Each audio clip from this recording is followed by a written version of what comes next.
കേന്ദ്ര സർക്കാർ പട്ടാളത്തെ ഇറക്കിയിരിക്കുകയാണ്. പട്ടാളം നമുക്ക് പുല്ലാണ്, കൊതുക് തിരി നമുക്ക് വെറും അരിമുറുക്കാണ്.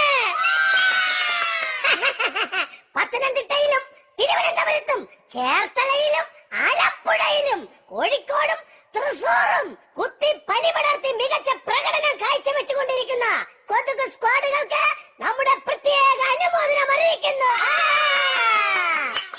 ഒപ്പം വേസ്റ്റുകൾ കുന്നുകൂട്ടി നമുക്കുള്ള അക്കോമഡേഷൻ റെഡിയാക്കി തരുന്ന എല്ലാ മലയാളി മക്കൾക്കും കോർപ്പറേഷൻ സ്റ്റാഫുകൾക്കും ഞങ്ങളുടെ കൊമ്പിൽ പൊതിഞ്ഞ കൂപ്പുകൈ.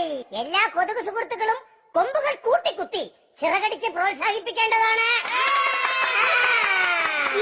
പടകളെ, നമ്മള് കൊച്ചിക്കാര് കൊതുകളെ എന്തിനാണ് അപ്പനെ ഇത്രയും കഷ്ടപ്പെട്ട് പണിയെടുക്കണത്? ഒരു സെക്കൻഡ് പോലും കളയാതെ കൊമ്പ് കുത്തിക്കേറ്റി എത്രമാത്രം രോഗങ്ങളാണെന്ന് പറയുമ്പോ നമ്മള് പരത്തണത്. കൊച്ചിക്കാർക്കൊന്ന് കക്കൂസി പോകാൻ പോലും നമ്മ സമയം കൊടുക്കാറില്ല. ഇത്രയ്ക്ക് ഹാർഡ് വർക്ക് ചെയ്യുന്ന യാത് കൊതുകണ്ടടാ ഈ കേരളത്തിൽ. പറയടാ ബഹളം വെക്കരുത് പ്ലീസ്, ഒന്നടങ്ങൂ. നിങ്ങളൊരു സത്യം മനസ്സിലാക്കണം. മറ്റു ജില്ലകൾ നമ്മുടെ ആസ്ഥാനമാണെങ്കിൽ കൊച്ചി നമ്മുടെ തലസ്ഥാനമാണ്.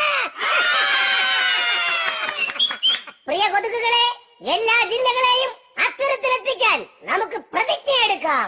കേരളം നമ്മുടെ ഓടയാണ്, കേരളം നമ്മുടെ ഓടയാണ്. എല്ലാ സഹോദരി സഹോദരന്മാരുടെയും ചോര നമുക്ക് ജ്യൂസാണ്, എല്ലാ സഹോദരി സഹോദരന്മാരുടെയും ചോര നമുക്ക് ജ്യൂസാണ്. ചോര കുടിച്ച് രോഗം കൊടുത്തും, ചോര കുടിച്ച് രോഗം കൊടുത്തും, രോഗം കൊടുത്ത് അവരെ കൊലക്ക് കൊടുത്തും, രോഗം കൊടുത്ത് അവരെ കൊലക്ക് കൊടുത്തും ഈ നാട് മുടിക്കുമെന്ന്, ഈ നാട് മുടിക്കുമെന്ന് ഇതിനാൽ പ്രതിജ്ഞ ചെയ്യുന്നു, ഇതിനാൽ പ്രതിജ്ഞ ചെയ്യുന്നു. പ്രിയമുള്ളവരെ, 6 മണിയായി. ഇനി നമുക്ക് ഡിന്നർ കഴിക്കാം. എല്ലാവരും അവരവർ കണ്ടുവച്ച വീടുകളിലേക്ക് പോയി കുത്തു തുടങ്ങിക്കോളൂ.